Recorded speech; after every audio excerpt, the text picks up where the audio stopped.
as a vision of our soul shine.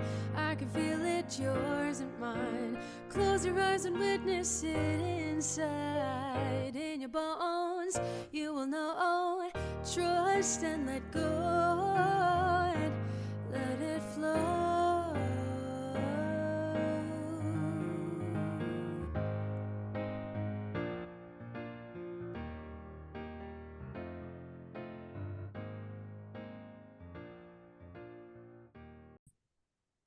Welcome to another episode of All Things in the Name of Love. And today I have with me, among other things, an amazing author, but multidimensional person, because I can already feel that, James Robbins.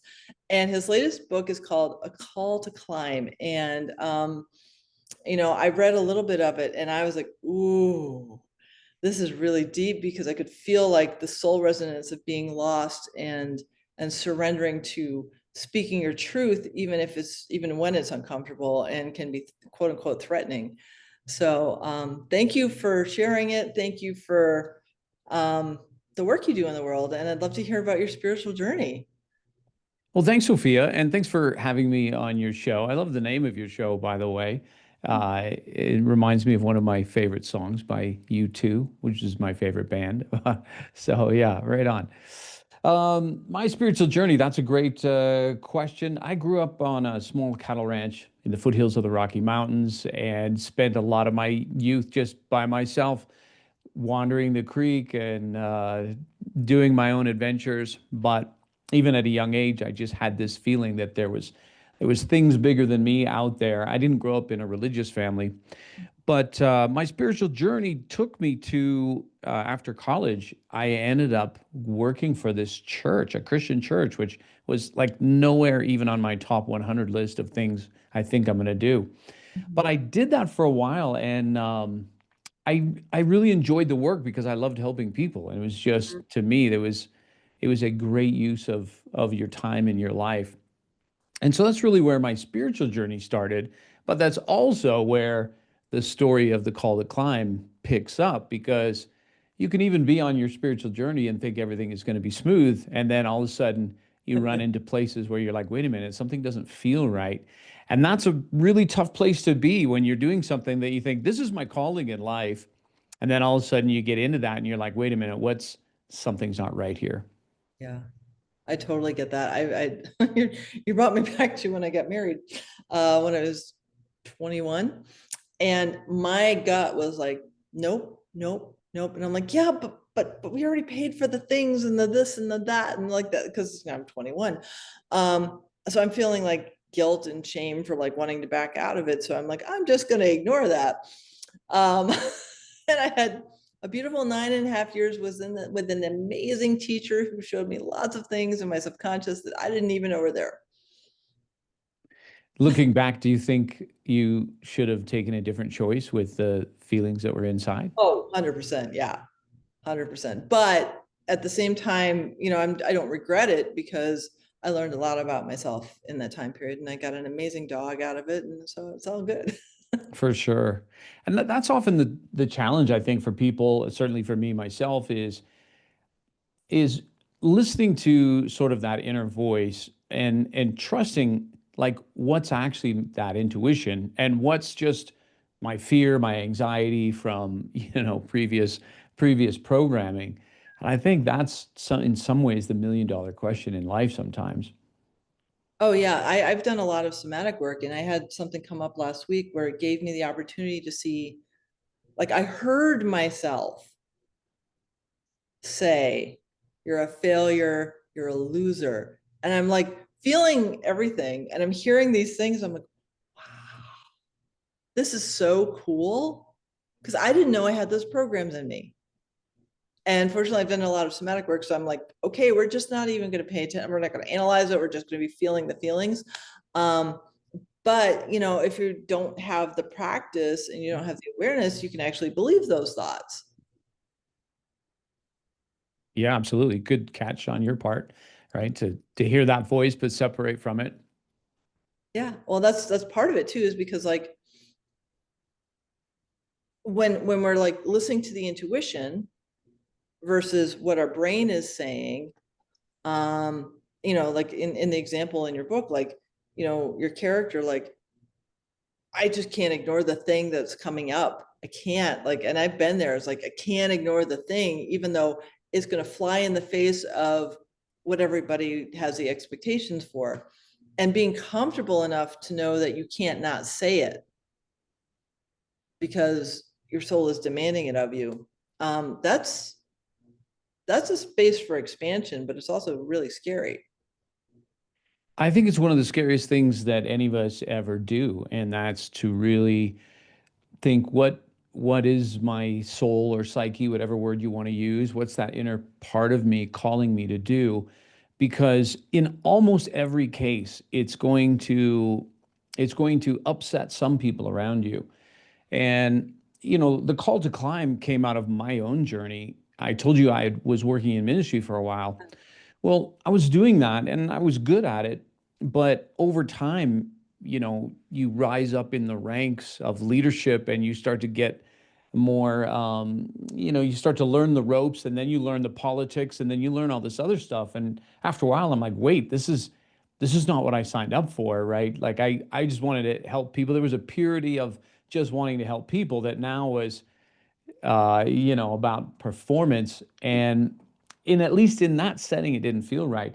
And I really struggled because there was all these layers of expectations, right? The expectation is, you can't, how can you quit this job? Like, if you quit this job, you're like quitting on God. Not that God says that, but that was the weight of what I felt. Like, you can't, in fact, my boss even said to me, because I was telling him, like, I don't know if I want to do this. And he even said, you can't quit. Like, you can't quit this. Only God can, take you out of this.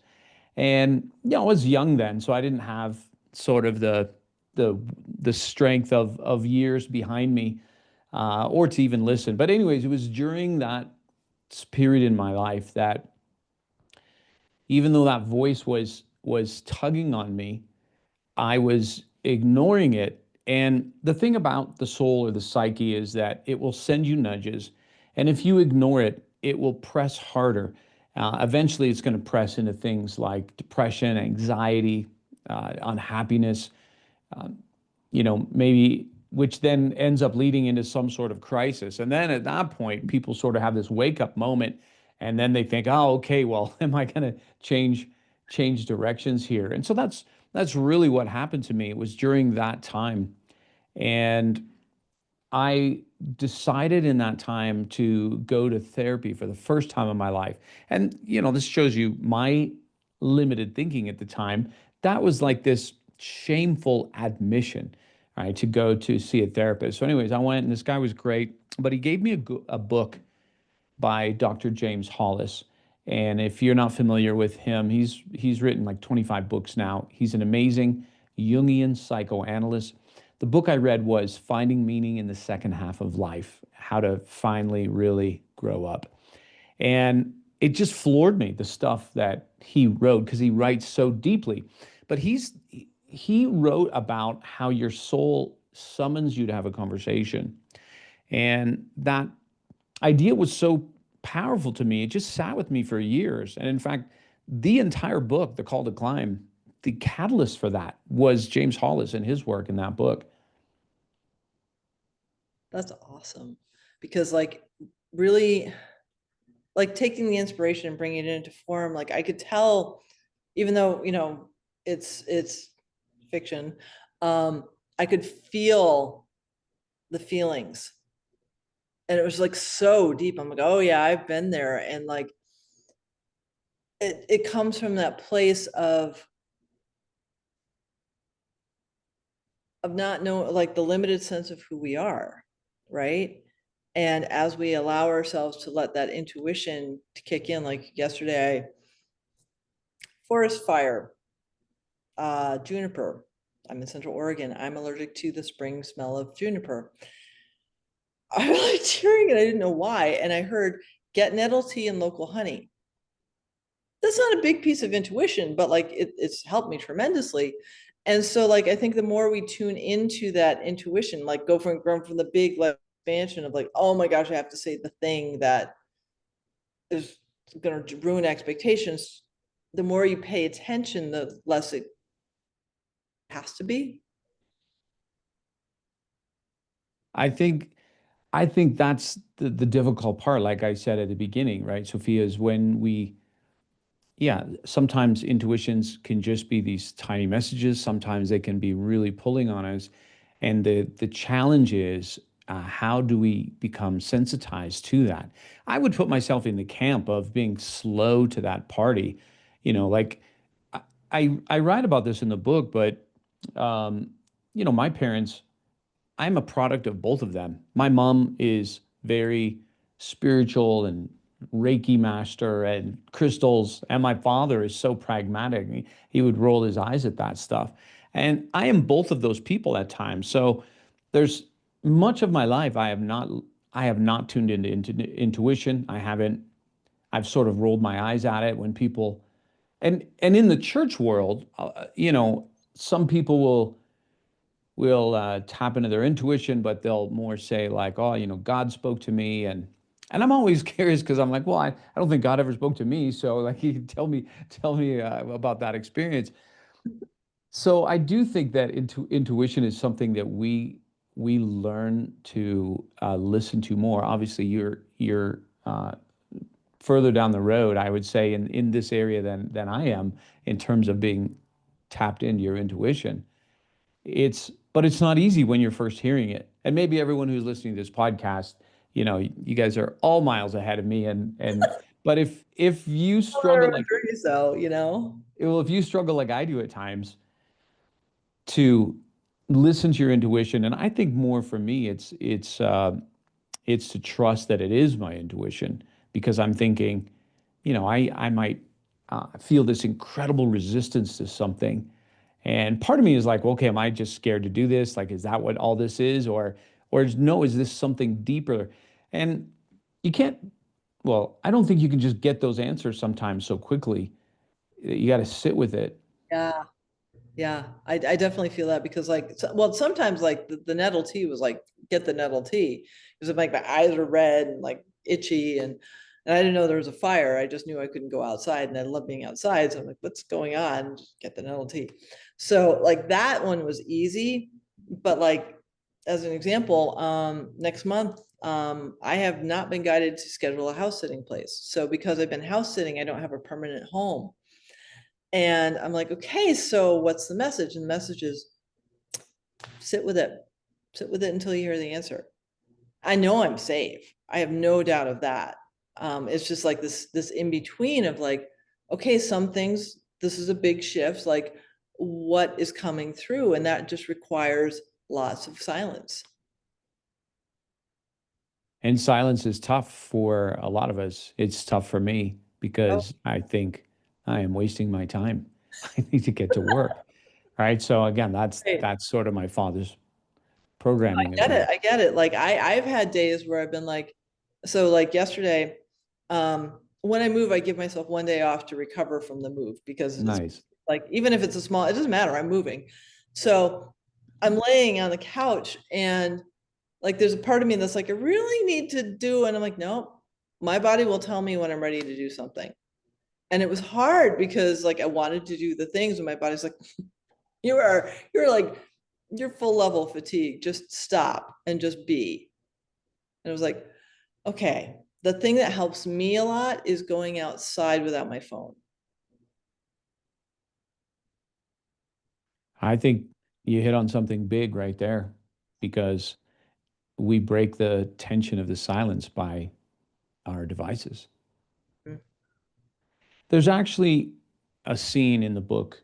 So, for those listening, the story starts out, and you can go ahead and download the first three chapters because the book's not out till August. But the story is about this character named Riley who ends up, lost in the Bolivian Andes and wanders into this village, only to find out that they've been expecting Riley, and basically, they're summoned to climb this mountain where they can have a conversation with their soul. But there's this one part of the book where they end up being stuck in these caves underneath the mountain, and Riley is left alone. And while the other characters go and try to find a way out. But it's in this total darkness that Riley really wrestles through all the thoughts that begin to invade us, right? So a little bit like you had, Sophia, when you heard the voices like you're a failure or whatever the voices were. And it's really difficult for a lot of people to be alone, and especially to be alone with their thoughts and no other senses to distract them. But that's one of the things that sometimes holds us back from really living an authentic life. It's just so easy to distract ourselves. I'm good at that. I can distract myself with a ton of things. I used to be an expert in distracting myself, because my intuition, like I grew up in the 70s and 80s in Connecticut, Fairfield County, Connecticut, and there were no spirit. I mean, there were a lot of religious people, but not a lot of spiritual people, and nobody that I could talk to. Just like, I remember asking my minister, I'm like, how do you pray?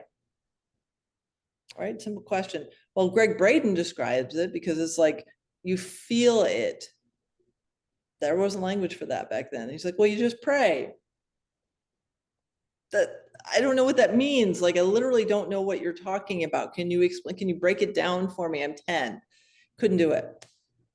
Like, we just pray. I'm like,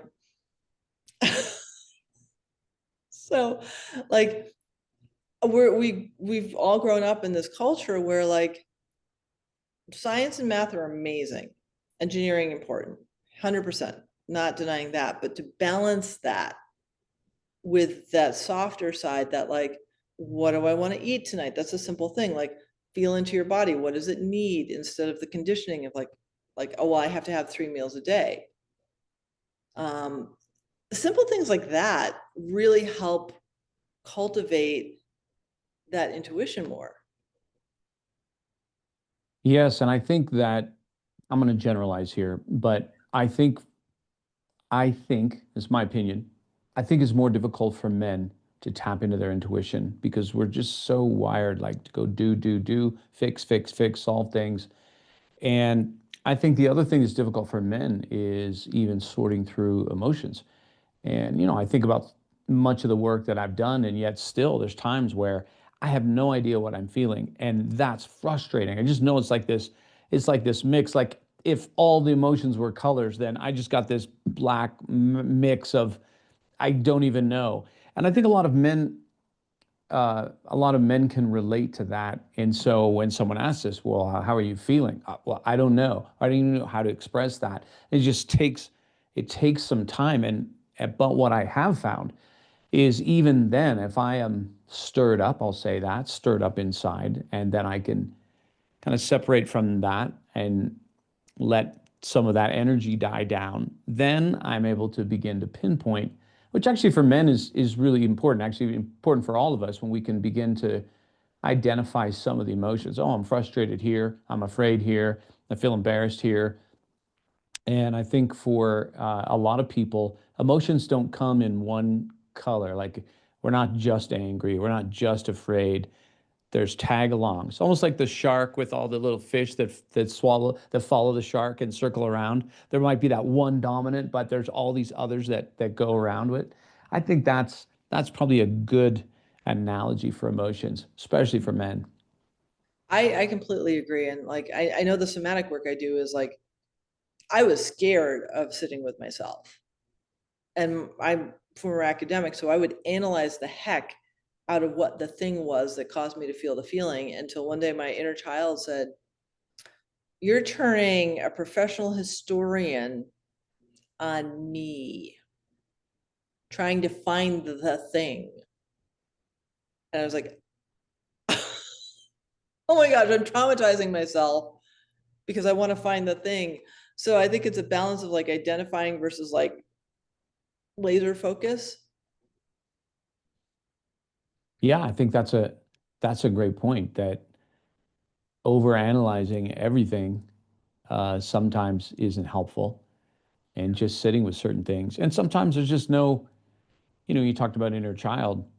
There's just some things that I don't know, like, people talk about healing the inner child. And sometimes I wonder, well, can the inner child be completely healed? Is it supposed to be? I don't know. I don't have the answers for those. Other people will say, "Oh, yes, of course." But I think of I think of some of the, when I think of some of the wounds I went through as a kid, they're still with me. Mm, And maybe I just haven't done it right, but they're still with me. But it's more now my intentionality to recognize it. Ah, okay, I'm not gonna I'm not gonna give the 3-year-old the right. wheel of the car right now because he's gonna drive all over everyone's lawns, right? So like, but I see you, I acknowledge you, and Yeah. I'm with you. Oh yeah, no, I completely get that because like I had this incident last year where I was supposed to do something that was way out of my comfort zone to help my mom. And my inner child, she's on the journey of dementia. It's a whole thing. But my inner child was fighting me. I'm like, okay, you know what? I love you dearly. Here's a blanket, here's some coloring books, here's a book, here's some pencils, here's some chocolate and some snacks. Here you go. You're gonna sit in the car and I'm gonna go do the thing that you don't want me to do. And it was really wild because I was able to do the thing without that energy stopping me or making me feel uncomfortable.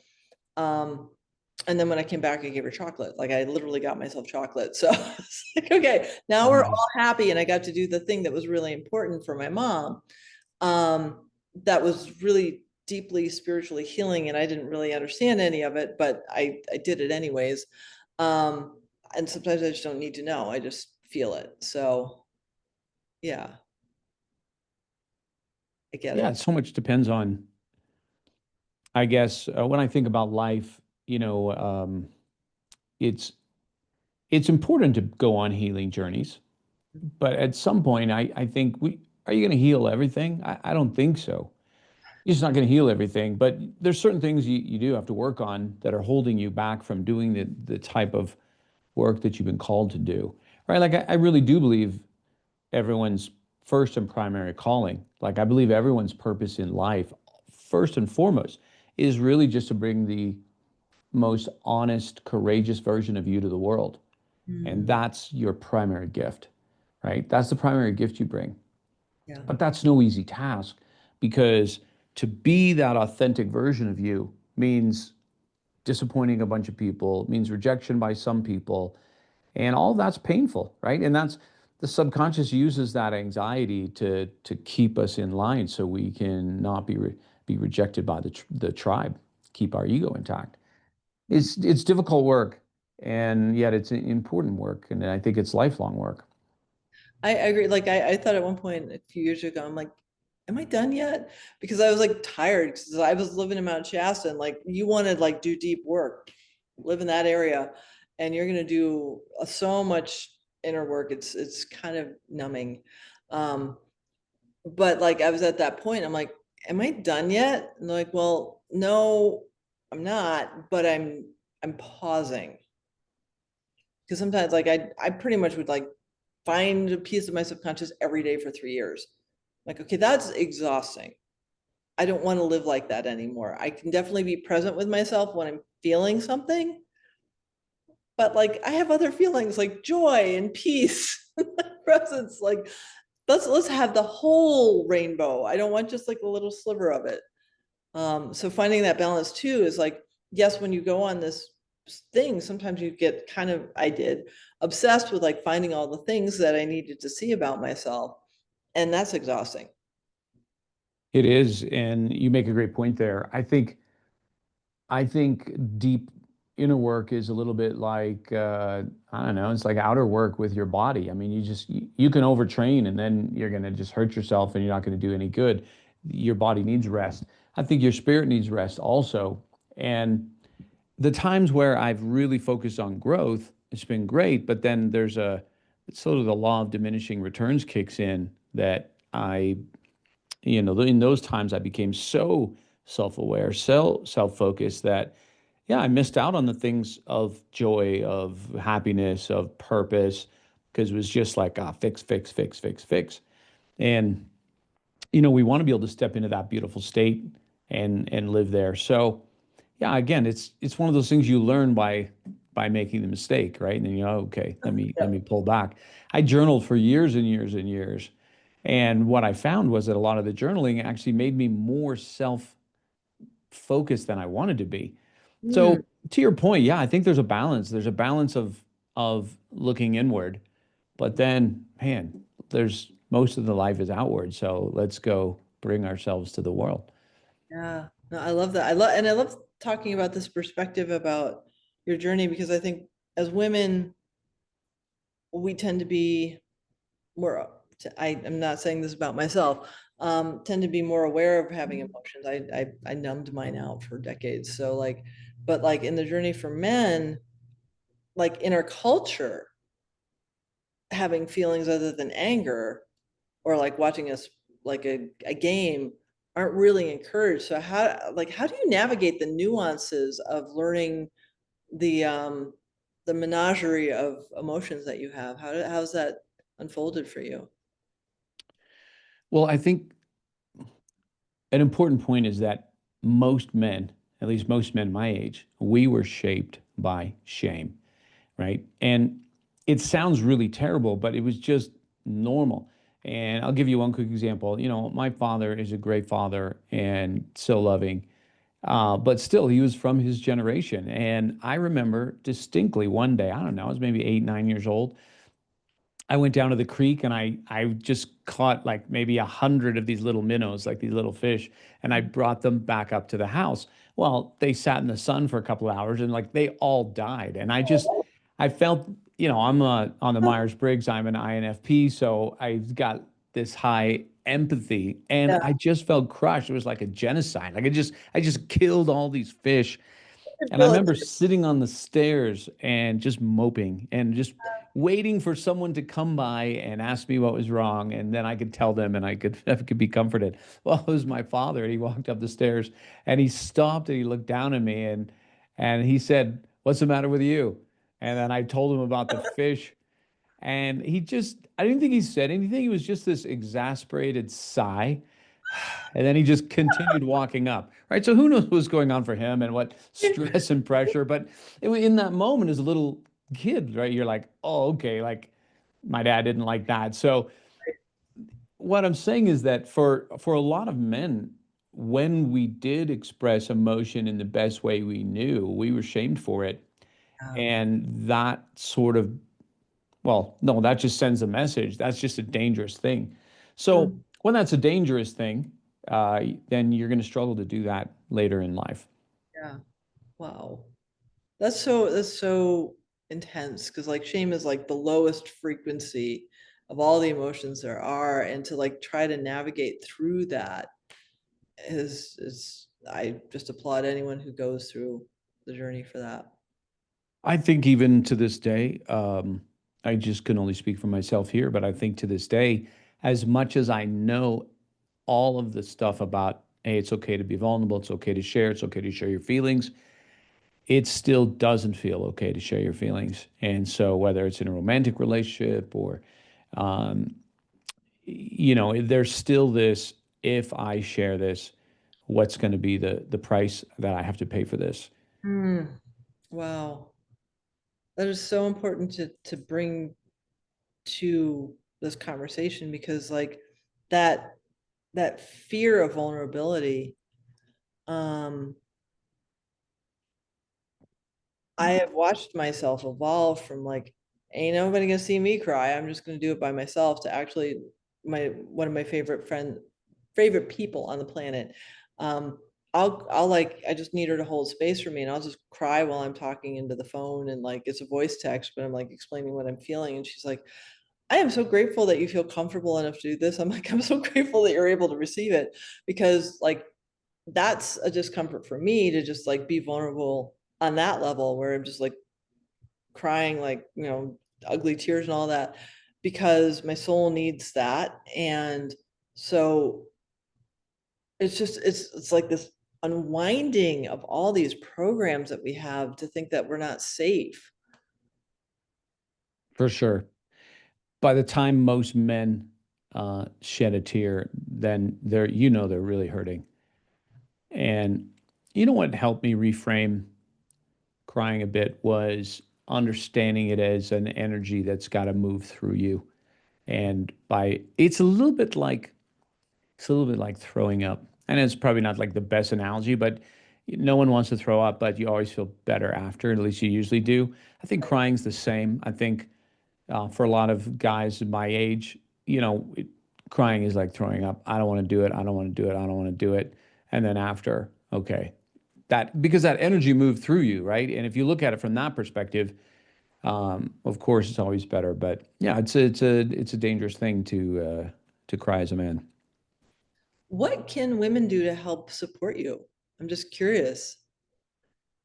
I think that I heard somebody say this online, but it was the idea of if you are talking to a man and you ask him a question that involves him sharing something vulnerable, is just really don't say anything.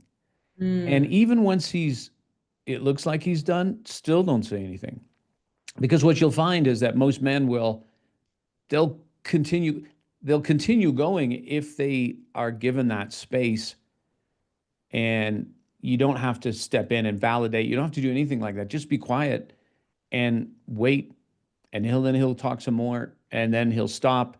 It's almost like It's like subconsciously testing the water, and then men will talk again more, and a man will end up telling you when he's done. And they'll say okay. something like, "Well, anyways, that's all." They'll say that, but often until you hear that, there's more in there, and if you want to hear it, then just don't say anything. because Mm, because men will they'll look for the if we're given an out, we'll take it, right? If like, oh good, she's talking now, so I don't have to go to the next level down. But if she doesn't take the conversation over and just sits mm. there and quiet, the man will you'll see it. Try it out. Try it out, Oh, ladies. Next time you're talking with a guy and he's starting to be vulnerable, maybe it's even you're on a date or something, and it'll look like he's done, just wait. And then mm. he'll talk more. And then finally he'll say, well, anyways, that's all. That's beautiful. Now, I remember reading a few years ago a book called The Queen's Code, and it's like how men and women interrelate differently. And the main character was she had a broken picker for a partner. And she's like, okay, I need to change how I'm showing up in the world. And her grandmother had an amazing relationship with her grandfather, and grandma taught her how that worked. And it was like, oh, so you just hold space and listen, don't talk over, because that's talking over anyone is just obnoxious. But like, you have more of a mono focus and we have more of a diffused focus. So we can have multiple conversations at the same time. And you prefer if we keep on one topic, not because you can't handle many, but you want to fully explore that one topic. Yeah, typically there's one thread. I mean, it's not always, but typically there's one thread, and I think sometimes we don't even know what that is, right? Um, we're sort of like a funnel that you pour oil into your car. Like it starts wide, and then we eventually get down there. I love that analogy.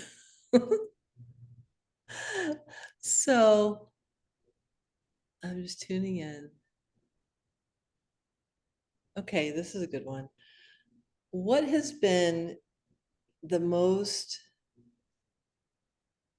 interesting unfolding you've had on your journey so far? The most interesting unfolding. That would be hard to maybe pick the most, but I think for me, what was eye opening? It doesn't seem eye opening now, but what was eye opening was to see the connection to my relationship with women and the relationship with my mom and things from my early childhood. And so, in fact, it was during the pandemic. It was during the pandemic, and all of us are sitting at home and trying to find new things to do. Well, anyways, I did some barter work. I was helping this coach with her marketing, and she was a relationship coach. And she said, "Okay, I'll take you through my program." I was like, "Ah, great." So I was going through it, and it was then that I I had literally like flashed back to the earliest memory of my life, and it was I was probably 3 years old, and I was in the kitchen, and I was asking my mom to get me some juice. She was on the phone. I kept pulling on her leg, and she's like, in a minute, in a minute. And I would leave, and I'd come back, and I'd yank on her leg some more, and in a minute, in a minute. Well, anyways, my mom gets off the phone and then bursts into tears. And I remember feeling so terrible about myself, so guilty for making my mom cry. So that memory came up, and I didn't know it at the time, but my mother was going through a major depression, and not long after that, she actually was hospitalized. And back then, it was called, nervous breakdown. But there's me, this 3-year-old, at home with her all day alone, and then I had upset her and made her.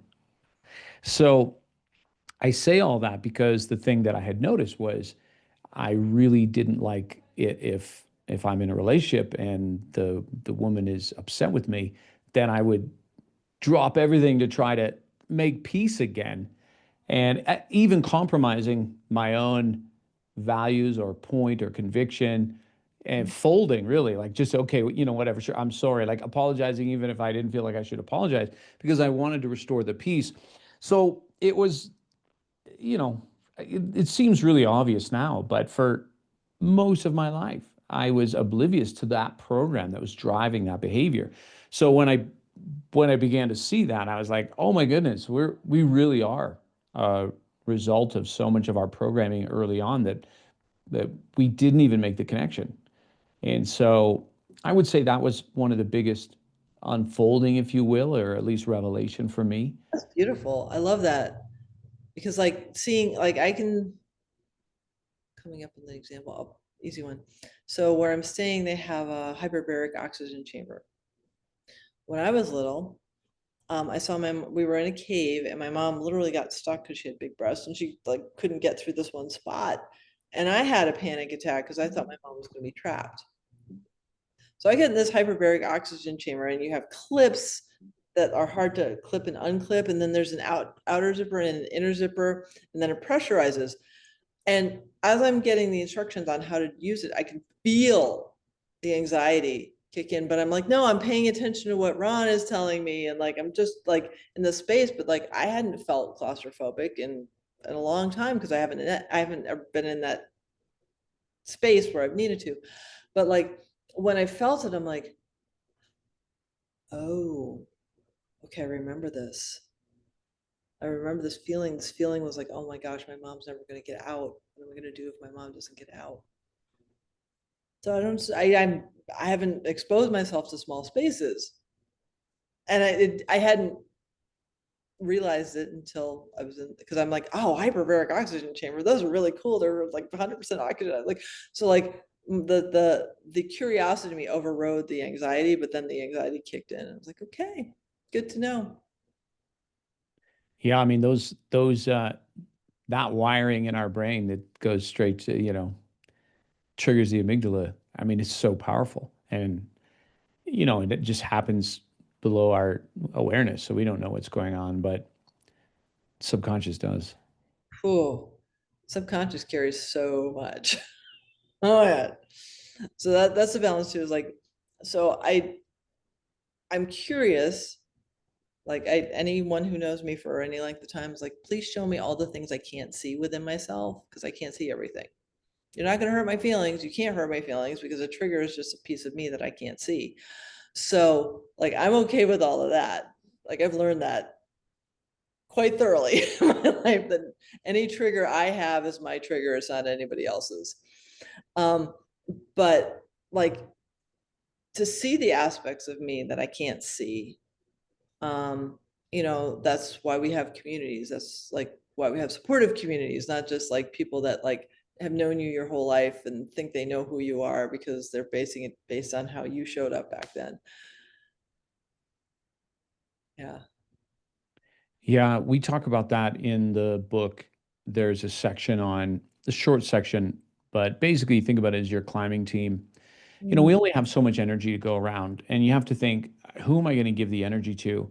And I'm not a believer in, I'll cut everyone out of your life that, doesn't serve you. Because to me, that seems actually so selfish in a way, so self-serving. And I know that's my judgment, but because I believe that, well, some people are in your life, they're not easy, but really is to make you better or to reflect something. Obviously, if they're harming you, that, of course, get them out of your life, right? But for most of us, before we remove someone, just ask the question, what is this forcing me to confront? But anyways, back to the climbing team. You think about what I call your rope team, right? That core group that's around you, and that may not even be immediate family members. Often in life it's not. It's becomes the friends. For me, I would say my rope team. It's people that nobody lives in my city. They are people that I've come in connection with at different times of my life, but we've just stayed connected. And it's Mhm. a small group of like Yep. 4 people. Awesome. That's the group that I can lean on and say, hey, this is what's going on. I need your guys' perspective. And I do that. In fact, I just did that literally today with a Awesome. couple of them. That's awesome. I love having it too, because like having that core group, whew, like I was saying one of my sisters, like every day we voice text. And sometimes because our lives are so different, like sometimes we'll get on a call, but most of the days we'll voice text. And just having that little lifeline, so important. And I talk to other friends and like it's just this like I don't have many, I think 3 or 4. And none of us live near each other. And that's okay because like it doesn't matter because we're connected. Exactly. One of the things I'm trying to do better recently is to be more of an asset on on rope, as I call it, and to really intentionally support my friends, to text them from time to time. Hey, you still working out? Hey, is there anything you need? Or, a friend has a business and they go through these up and down cash flows. Hey, is everything okay? Can I help you out at all this month? Just things like that. I'm trying to be more intentional about because I do lean on those guys, especially in tough times. So I want to think, well, okay, am I also investing into that bank account if we want to use that analogy, right? Like, let me make sure that I'm there for them. No, I love that because like that is the give and take, and it's like not depleting oneself, but like offering that balance. Exactly. And just even to check in is not onerous work, right? It's just having people on your mind. So, anyways, that's just one area I'm trying to improve this year. That's a good area. Well, don't put too many goals on yourself. We got a full plate right now. This book launch is definitely taking a lot of our focus. So Yeah. Well, tell me how people can find your book. you can find the book if you go to the website iwillclimb.com, and you can download the first 3 chapters as Sophia did. It comes out August 5th. I'm really excited about it. It's unlike anything I've written before. My first book was just a corporate leadership book, and this is coming from a guy, like I said, I grew up on a small cattle ranch with all kinds of imposter syndrome. Even when I wrote the leadership book, when McGraw-Hill called me to say they were going to publish it, my first question was, "Did you guys even read it?" Like that was my honest first Oh, question. oh. As if they're going to publish a book they hadn't read yet, right? And they're like, "Well, of course we've read it." But, that Yeah. more reflected like uh, obviously if you read it, you wouldn't publish it because I'm sure it's so good because, am I even a writer? So that was the first book, but this book is completely different. Like I said, a lot of this stems from my story, the main character. yeah. A lot of times Riley's story is my story. Sometimes Riley's story is my kid's story. And I think a lot of people will resonate with the main character as they go through it because again, it's that universal question: what am I supposed to be doing with my life, and why, when I have those quiet moments, maybe on the commute home, or maybe in the shower, and I have that moment where I think, wait a minute, am I doing what I should be doing, and do I even like what I'm doing? Is there something else? And if so, could I do that? Would that work? if you've ever wrestled with those kind of questions, I think the book will resonate with you. So the book really is it is a moment of it really is about come have a conversation with your soul and just listen and then make the decisions you need to make. Mm, I love that you did that because, just learning to how to tune into the soul is so important. There's no judgment the soul has. There's guidance for sure, but like tuning into who you really are, so good when you actually listen. It's like, oh, this is like, even if it's scary, so good because you're just coming home to yourself. You're just remembering who you are. Yeah, and then on the heels of that, you're faced with the fears of am I gonna go down this path? And I think that's the scary part. And so much of the book is about that, why it is scary, and how do you live a more intentional life, right? How do you live an examined life? And so that's the journey. I honor and respect that. In 2020, I was guided to tune into what this decade was going to be in the top one. The only one I remember, because I drew it out, was me as a stick figure standing on a cliff and jumping and being caught. And each time I stand on the cliff gets higher, the landing gets softer. And that has 100% been this decade. And it's okay because it's giving me the opportunity to trust that voice more. Even when like my small self is like, are you really you really want to do this? Yeah, let's do it. Okay. And like I feel the resistance because like that's the cynicism, that's the sarcasm of like, really? That's what my next calling is. But it always, I'm always safe.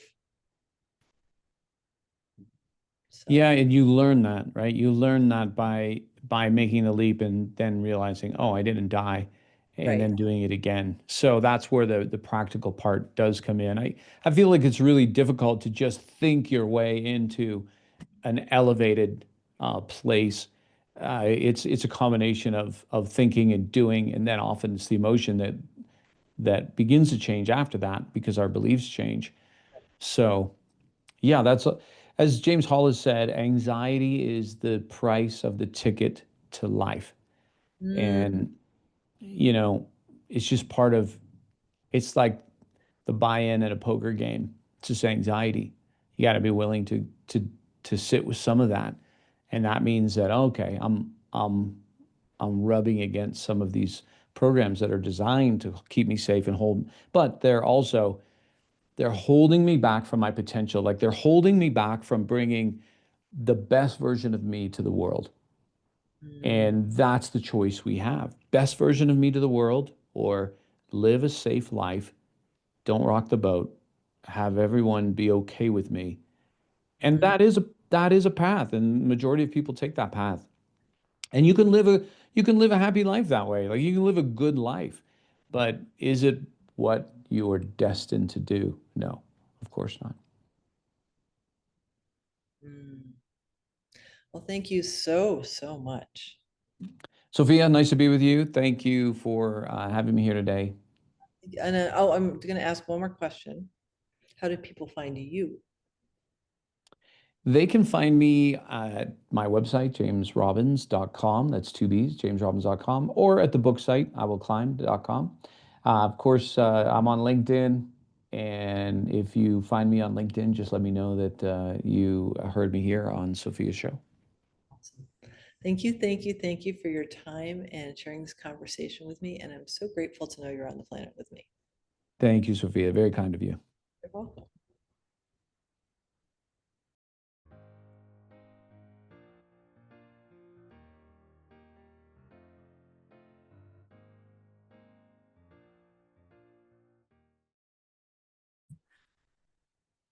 Hi, I'm Sophia Reesberg, the host and producer of All Things in the Name of Love. And I don't know if you've been following me for a while, but I've been doing this for 6 years. And I'm being called to expand it in a couple ways. I don't know what that looks like yet, but one of the ways that would be really beneficial is I have started Buy Me a Coffee. And if you feel called to support me, I'm sharing the link in the description, and I'd really appreciate it. Thank you so much for your support, for your listening, and for helping me bring more light into the world. Namaste.